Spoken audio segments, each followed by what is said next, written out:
قد جاءكم رمضان شهر মুবারক। তোমাদের কাছে রমজান এসেছে, বরকতপূর্ণ মাস। ইফতারাদাল্লাহু আলাইকুম সিয়ামা, এই মাসে রমজানের রোজা তোমাদের উপর আল্লাহ ফরজ করেছেন। তাহলে রমজান হলো বরকতপূর্ণ মাস। রমজান কোরআন নাজিলের মাস। সূরা বাকারার 185 নম্বর আয়াতে আল্লাহ বলেন, শাহরু রমাদানাল্লাযী উনজিলা ফীহিল কুরআন, রমজান মাস যেই মাসে কোরআন নাজিল করা হয়েছে। হুদাল লিন্নাস, যে কোরআন সমস্ত মানুষের জন্য হেদায়েত। রমজান মাস মুসলমানদের জন্য সর্বোত্তম মাস। قال رسول الله صلى الله عليه وسلم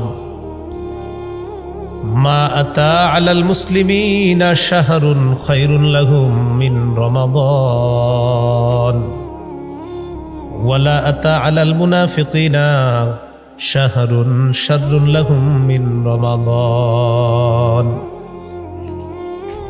নবীজি বলেন, মা আতা আলাল মুসলিমিনা শাহরুন খায়রুন লাহুম মিন রমাদান, মুসলমানদের কাছে রমজানের চেয়ে শ্রেষ্ঠ আর কোনো মাস আসে না।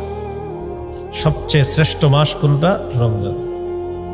ওয়ালা আতা আলাল মুনাফিকিনা শাহরুন শাররুন লাহুম মিন রমাদান, মুনাফিকদের কাছে রমজানের চেয়ে এত কষ্টদায়ক অন্য কোনো মাস আর আসে না।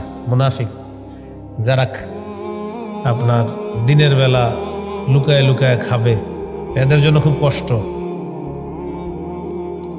তাহলে মুসলমানদের জন্য সর্বশ্রেষ্ঠ মাস হলো রমজান মাস। রমজান মাস সংযত হওয়ার মাস, আগে বেড়ে যাওয়ার মাস। قال رسول الله صلى الله عليه وسلم ينادي مناد يا باغي الخير أقبل ويا باغي الشر أقصر, একজন ঘোষণাকারী ঘোষণা দিয়ে বলে, ইয়া বাগিয়াল খাইরি আকবিল ওয়া ইয়া বাগিয়াশ শাররি আকসির, হে কল্যাণ প্রত্যাশী তুমি আগে বেড়ে যাও,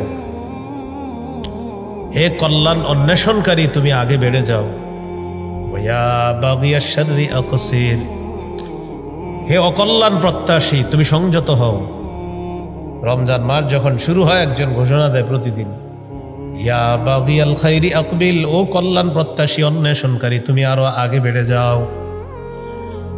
ওয়া ইয়া বাগিয়াশ শাররি আকসির, রমজান যখন শুরু হয়, একজন আহ্বানকারী বলে, ও অকল্যাণ প্রত্যাশী তুমি সংযত হও, আর কত গুনাহ করবা, থামো এবার। তাহলে রমজান মাস গুনাহ থেকে নিজেকে মুক্ত করে আগে বেড়ে যাওয়ার মাস হলো রমজান মাস। রমজান মাস জাহান্নাম থেকে মুক্তির মাস। ওয়ালিল্লাহি উতাকাউ মিনান নার ওয়া যালিকা ফি কুল্লি লাইলা। তো রাসূলুল্লাহ সাল্লাল্লাহু আলাইহি সাল্লাম বলেন, ওয়ালিল্লাহি উতাকাউ মিনান নার ওয়া যালিকা ফি কুল্লি লাইলা। রমজান মাসে প্রতি রাতে অসংখ্য অগণিত জাহান্নামীকে জাহান্নাম থেকে মুক্ত দেওয়া। তাহলে রমজান মাস জাহান্নাম থেকে মুক্তির মাস।